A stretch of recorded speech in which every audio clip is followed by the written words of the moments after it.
Hey everyone, welcome back to the Rolling Girls, episode 11, Rose of Passion, and I have Skyline with me. Hello, everyone. Yep, and we're gonna do our usual top 5 of this episode, and I'm gonna jump right into it with, I don't know, I don't think they said his name yet, but I'm just gonna call him the white-haired guy. I guess he is actually the professor, the octopus guy that we saw in the flashback last week, and that actually is him, but he has a case of amnesia, which is, I guess, the easy way out of, having a character that suddenly is important. Like, oh wait, he's in the part in the plot. Like, not really.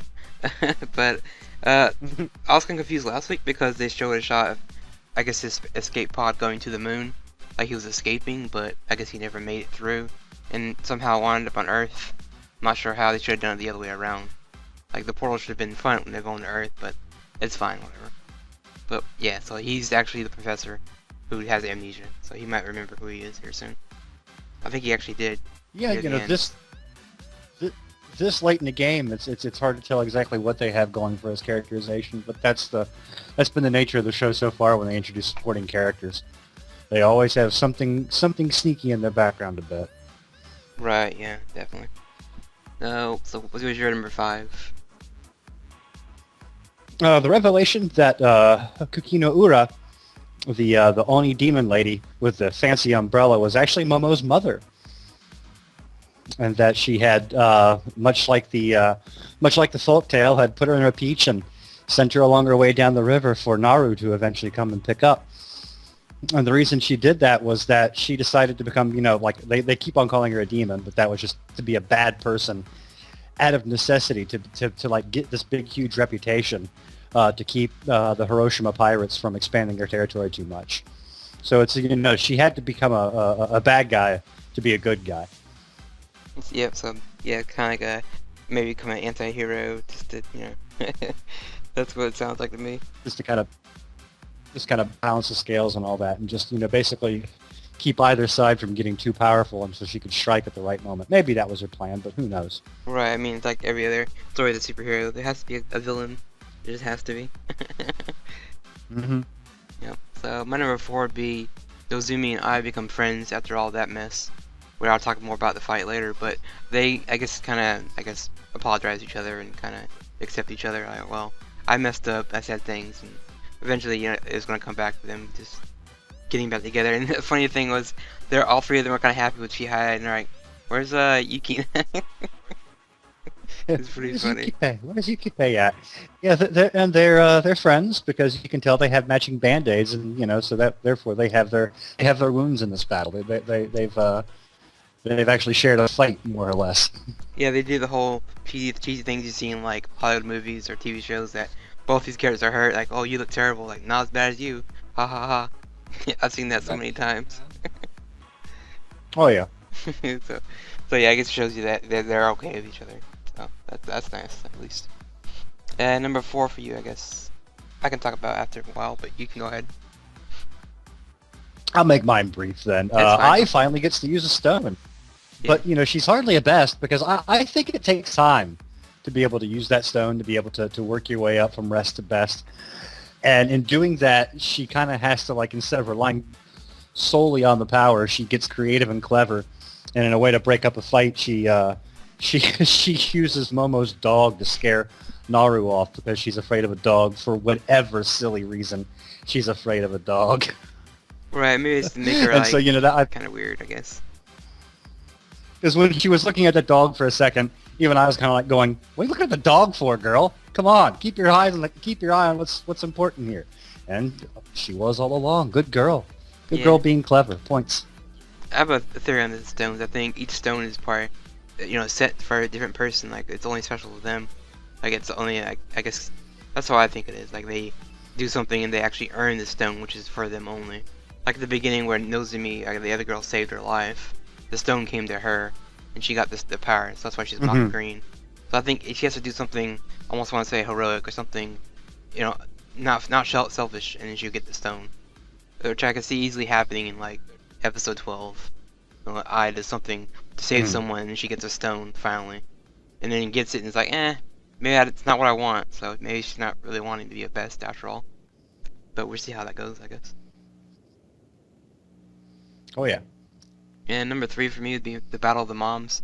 Yeah, I guess Momo's real mom and the other girl kind of fighting each other for a majority of the episode. I would say the first half is their fight, and it wasn't visually the most amazing looking fight, not compared to the first episode, but it was fun to watch these two just fight. And eventually, like you said, I used the dog and stopped the fight. I guess she didn't want them fighting each other for Momo, so it's just nice, I guess. So I mean, it was cool seeing them. Well, actually fight. it's like I kind of use that bit of common sense and that little bit of, speaking truth to power that, you're the mother, you have to be the standard. So you can't simply just say to your impetuous teenage daughter, don't fight, and then go off and fight yourself, because, they listen with their eyes. They don't listen with their ears. Right. Well, you have the girl knock her daughter out or so. That was kind of like, not gonna let you see the fight and knock you out. That was rough. I mean, yeah, well, it's not like she could tell Momo to go, no, look, go stand in the corner and let your mother take care of everything. I mean, Close your eyes. I guess she had to do it. That was kind of rough. Yeah. So it's not like she can go like, well, cover your eyes and don't watch this fight. Like, it's like, not gonna happen like that. So, what was number three for you? Yes. Shigeo and Machi are still useless. My goodness. Ever since they stopped being wielders of those stones in the best and having their own pitched turf battles in the middle of Tokyo, they can't do a blessed thing right. It's like they were it's not like it. They were totally used to being the best, being the powers that be. And when we try to have them do anything in any regard, it's just a natural instinct for them to rely upon their super strength and their superpower that they got from it. So get them into a situation to where they have to be stealthy and useful and strong and brave, and they just get knocked out so darn easily. Yeah, even the stupid little thing the girl gave him, the bracelets, were nothing but just props. So they couldn't use those either. Like hit the button and nothing happened. I kind of like how they turn, and I kind of like how they have been talking by not giving the stones any real distinct, definition about what powers they give, who they give it to, why, and why they show up. I think they're trying to more or less talk about it's not necessarily, power that you're given, but the power that you do have, what comes from within. What can you bring to the table, and then use your powers as a tool to get. If you're not smart, you're not clever, you're not going to be very useful with these powers or anything like that. Right. I mean, I've seen it with like, comic books and stuff like that. Superheroes, they get their power and they lose their power, so they have to actually adapt to being a human or normal for a couple of days till they, maybe get the power back. Like you said. And it's not so much about the stones like you were saying. I completely agree. The stone's just a way to make it look visually cool when they fight. Without the stone, it would be still the same story, just without all the crazy powers and all, I guess weird alien stuff. But I guess that's how they're doing it. I mean, the alien stuff, even that's more just in there to make it interesting.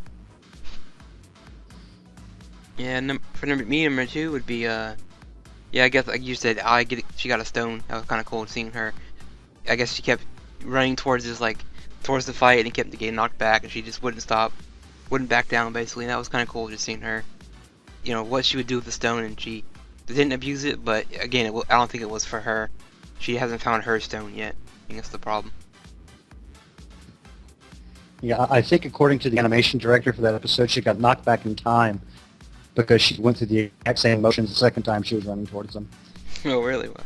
And I won't make fun of it. And I won't make fun of the animation derp anymore after that point. Yeah, I would say overall the animation was better this week as far as the characters go. The up close shots of them were nice, but yeah, this show, I mean, we've already talked about it before. It's got, some people hate it, some people don't, but it's whatever. Okay, they had a close-up of Momo, and she had the stone as a barrette. Yeah, I saw that. I took it and went off, and they cut back to Momo, and she still had the stone, but it's like, oh, come on. Is there a continuity checker in the house? It can't be that difficult to hire one. Most people will probably watch your anime for free if you give them a chance to check out that stuff. Fan subbers do it for free, for crying out loud. Well, I don't know. For that, I mean, for me, even when I draw pictures, sometimes I will forget to leave a piece of hair out and forget to color it in, and I do a final save it and all that and upload it, not realizing that there are 4 or 5 things I didn't color in that's still missing Yeah. So I mean, with that, but I mean, if you have some people at animation studios like looking at it, you would think someone would catch it. But again, that's more of like, oh, Mhm. Blu-ray, we'll fix it later, fix it in post or whatever you want to call it. it's it's not it's not like the characters are like tail red and they went out there without pants on. Right? Yeah. I mean, that's a bigger. That mean, or like changing the hair Mm. color midway through. I've seen some shows Yep. do that. I don't know which one it was, but I guess they do have animation derps here and there. I mean, it happens. So what about Oh yeah. your number 2 this week? I think that Shima, the head of the pirates, Mhm. is using the white-haired alien guy, the professor. I think what happened was is that before he had amnesia, or while he was having amnesia, recovering when he crashed on Earth or wherever he did, he kind of had a plan to get back to the moon, and it probably involved some way like building a bridge or a ladder or something like that, and that kind of got a hold of in Shima's head, and she said something about expanding the territory on the moon, and it's like just a really really weird idea that I can't help but get a hold of, can't help but let go of. It's like what's exactly the plan that this alien has to get back home or to do whatever? They're still keeping that pretty fully under wraps, and but it hardly matters because I kind of like the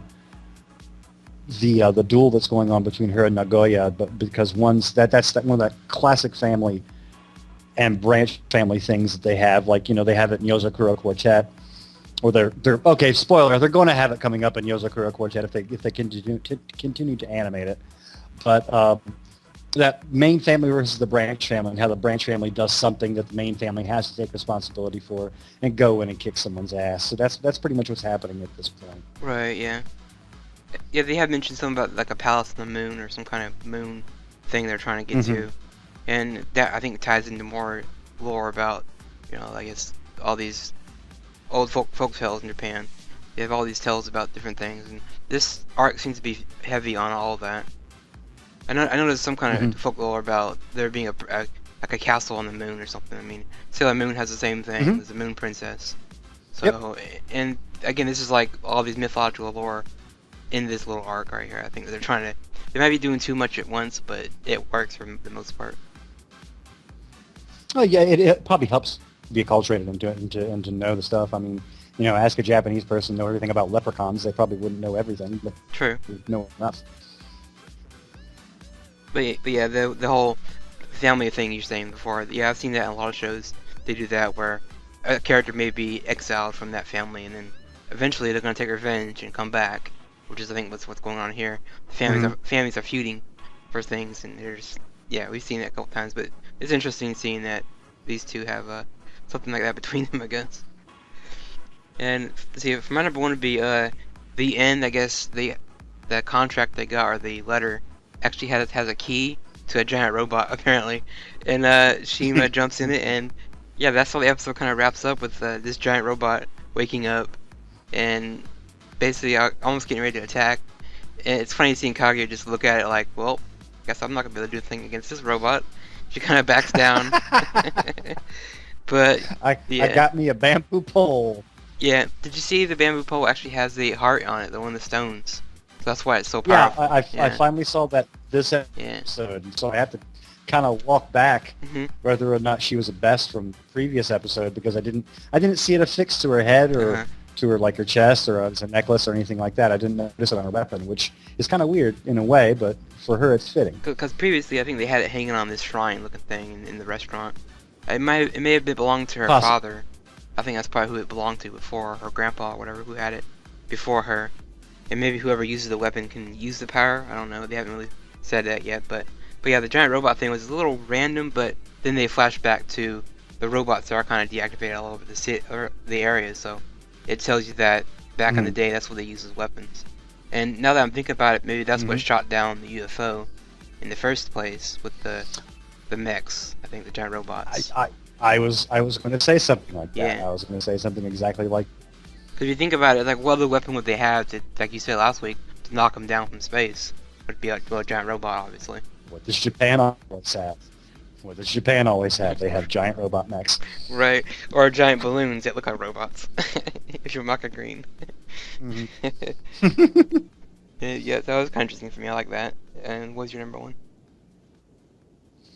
It's that towards the very end, right before the ED music rolls, is that her uncle, Nagoya's uncle, Taigoya Michu, he has that package that he's wants the girls to deliver to her, to Nagoya. And so I'm just basically, what's in the package? You know, I mean, Chihaya seems to think it's takoyaki or something like that. Like it might be food. It might be. It might be something along those lines. But if there's a little key to a mecha, I wonder if he's holding some sort of device that you can insert into another mecha to activate it. So we're gonna have as our final episode a battle of the mecha.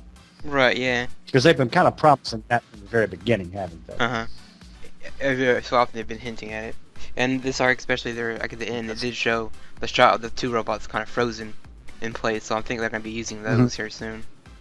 And I'm thinking that maybe that girl's grandfather probably was like in that era when they had the giant robots, because that family seems to be that maybe be their big secret that they've developed these machines, and that's how they fought back in the day. Now they have the stones, so they don't need to. And what's in the box? I don't know. Maybe it's like more stones. I don't know. But it could be a whole thing. It's like always more stones. kind of like a silly thing where she eats something, maybe she gets a little bit of power or some crap. They do that a lot in anime, a lot of shonen, where a character who, I think Dragon Ball Z especially, he's beaten up, he's fought a lot. After he eats, he's back to normal. He's back to fighting power, whatever you want to call it. So I can see him just doing something like that, where it's something that's special to them and they eat whatever.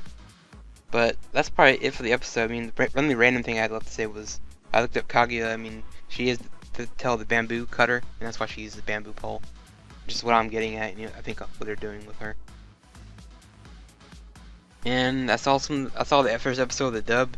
It's not really that amazing, but the beginning part where they're introducing like Maka Green and the other girl was really cool. They had like this big announcer in the background talking about them, almost like setting up like a heavyweight fight or something, kind of announcing. It was kind of cool. But nothing stands out right now. What was nothing really big in the voice acting quality? I mean, some of my big beefs for voice acting in dubs is the fact that it always sounds like the script. You can just tell the script is being read.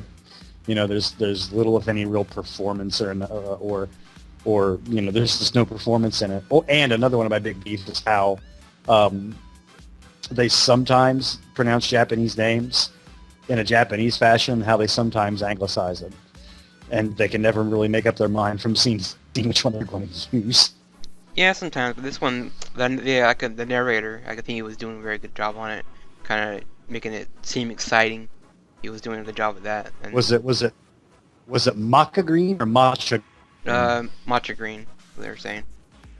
Matcha Green, okay. And the other girl, good for them. Good for them. Said her name right, and it was just, again, like I said, it was cool to see an announcer get into it. I mean, it's not as bad as Yuri Kuma or Absolute Duo. Those dubs are kind of out there. Yuri Kuma especially, when they do the gar sound effect, they actually do that in the dub. Yeah. And it sounds kind of weird hearing it in English. They do all that, and they do do they really? Yeah, they do. Actually have the voice just growl growl? Yeah, they did do that or too. Or gar. How do they do it? Growl growl. They use what do that. They do? Growl growl. Yeah, they do that, and it's awesome. In Duo, they don't. Julie's character doesn't really do the jaws yet. She might do it later, but she hasn't done any of that right now in the first episode. And yeah, it's kind of weird. In the first episode, I think she had. I think she had one. She had one ya and one night. Yeah, she says in that episode. Basically what she says, like YAH. She says that. But I think when I watch episode 2, I'll check it again. I know she does that a lot in one episode, so. But yeah, the dubs so far, I mean, Funimation, I mean, I'll give them props for at least getting these new shows out to get more people into the newer shows. Like I said before, I think the show's not even done yet and they're already dubbing them, which is very rare in the dub industry. Usually it's a year later they're getting it, but now they're getting it as they're finishing. Exactly. It's when they have the license secured for physical media in our region and all that. Do you think that they'll redo that? Do you think they'll clean it up, or edit it, or do anything to it? maybe add another track or something like that when the physical media comes Oh, out? yeah, they always add the original sub to it. So if you don't want to watch it dubbed, you can watch it subbed. It's not like, hard subbed, whatever you want to call it, or hard dubbed, I guess. So you can switch it back and Hard forth. dubbed. But yeah, I mean, they got at least Okay. 6, 7 shows that aren't even done. They're already dubbing. I mean, to me, that's pretty Yeah, amazing. but do you think when the physical media forum does come out here in the States, do you think that they'll like redo, do you think they'll consider like what they're doing now temporary and then what they'll be doing for the discs is permanent, or will they keep what they've done now for the discs? I'm not too sure on that. I mean, I think the positive is that at least the shows come out faster on DVD. So maybe you actually get, the Blu-rays faster here in America instead of waiting. But yeah, I'm not too sure on most of that, how it really goes. It's better than pre-ordering a figure, I guess. Right, I mean, yeah. And a lot of them are just, I think, new actors, so, a few of them would be like, Yeah. I'm not really liking this, but again, if you buy a DVD, you can always turn it off and listen to the original. Maybe one of these days, folks, we'll see how hard it is and have a meta dub or something like that. We'll try to perform and do our own voice acting for the show. That ought to be worth something. Well, I think they have the upper hand because they've actually had, proper training to be actors and, Broadway stage and all that stuff, so it kind of helps. For most of them, anyway. But Why, if it comes to it, I'll challenge you to a fight, faux shizzle. Oh, God. Yeah, that's how I would I say. got some chops. Well, I guess that's it for the episode and a little bit of after talk, but you guys see you next week for the final. I mean, it's getting close to the end. I'm curious to see how they're going to wrap all this up. Yep, same here. Yep. And the whole thing is, if Chihaya goes home or she stays on Earth, we'll see how it goes down. Oh, don't break our hearts. Don't break our hearts. Have her stay with her friends. That's the best happy ending ever. Alright, well, see you guys next time. Later on, folks.